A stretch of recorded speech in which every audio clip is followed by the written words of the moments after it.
Okay, bee video take two.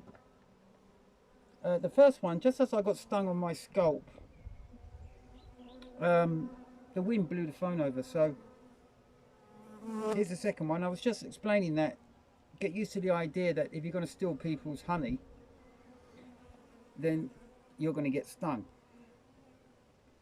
Right. I want to show you here at El Corrobi. There's a bee right on my camera. These bees are pissed because they followed me over to my campfire, and after I'd taken 10 frames from the supers of pure honey, which I'm going to crop. So they're pissed, and some of them are still trapped in the box, because if you leave a box open with honey resources in it, then you'll gather bees from all over the place. They can smell it a mile away. So here at El Corrobi, this is my first year of cropping, and I owe it a lot to coming up and Richard Simpson, who sponsored my bee project a couple of years ago and helped me buy some hives. So whatever I get here, half is going to go to him back in London.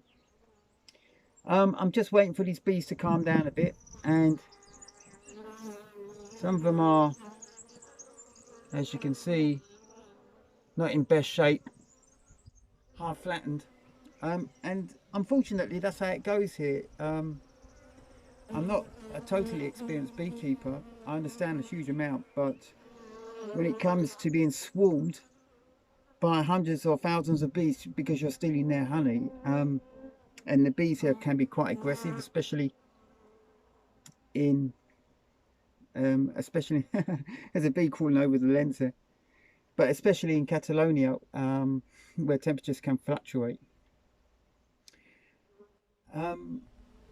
So what do I want to show you today? So it's going to be a quick video, and I'll post it on soteriologicgarden.com. That's my community Facebook page, and I also have a website, and it'll probably end up being there.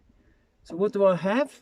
Well, I have these little transporter boxes, and they can carry either Langstroths or Dadants. These are transporter boxes which only cost about €10. You can see they're made of plywood. It's worth painting them up just to preserve them a bit.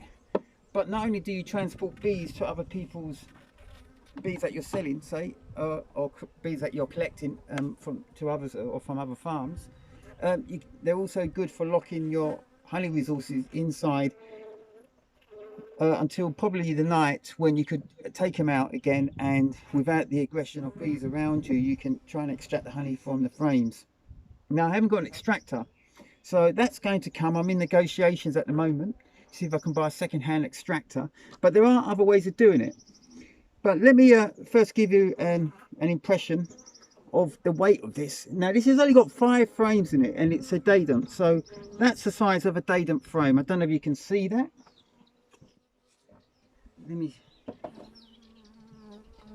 Let me get you one of these.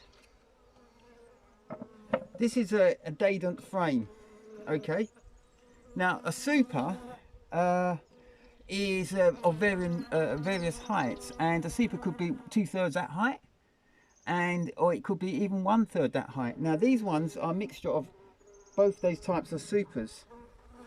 A Dadant frame is also the same length as a Langstroth, and Langstroths are much smaller and much more easy to handle, and you'd understand why, because they get extremely heavy. So I've got in here 5 supers, and I'm saying that weighs about 30, no, come on, I'm not really good at this. I should be, because I'd say that weighs about 25 to 30 kilos. So small infant, really. So I'm going to take out one of these, if I can get in there.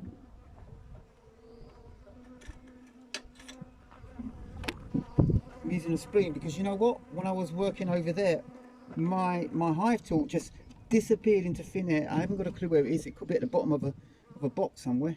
So this is it. This is a tiny little super, but 5 of these in a box can weigh that much. So we're looking at maybe 3 kilos, 4 kilos on each one of those. That's 20 kilos, I say. Have I got any others in there?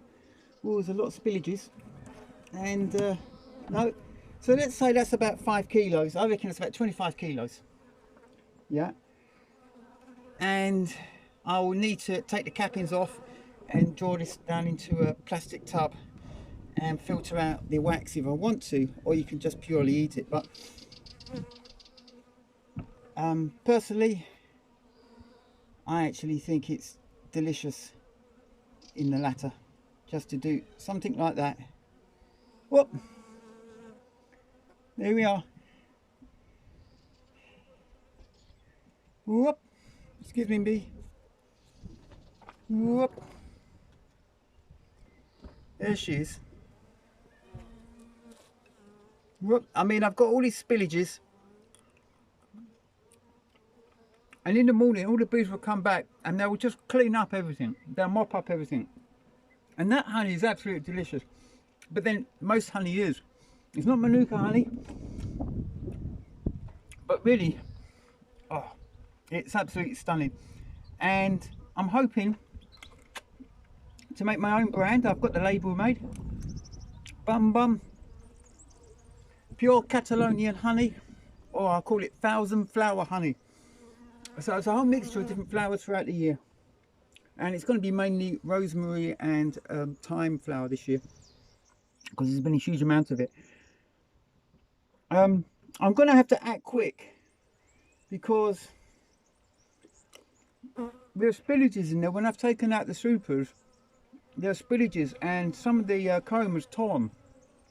Now, it's going to attract all sorts of bees who are going to be around this box forever, smelling it out. And one of the plans I have, this is the outdoor kitchen area which you see me in, is to create an outbuilding over there, which is going to be a sealed unit made of bricks. Like I saw when I was working in the Gambia, that's where they take all their resources, their moringa for processing, their honey, their hives for extracting. And I obviously can't do it out in the open air. I won't even try and do it in the caravan because it just caused such a mess. I'm a novice at cropping, but really, there's not much to it. Once you do something once, the second time you get better. And I'm sharing this honey, Bum Bum 1,000 Flower Honey from Catalonia, which will be on your shelves soon, with this little bee who's on my table. And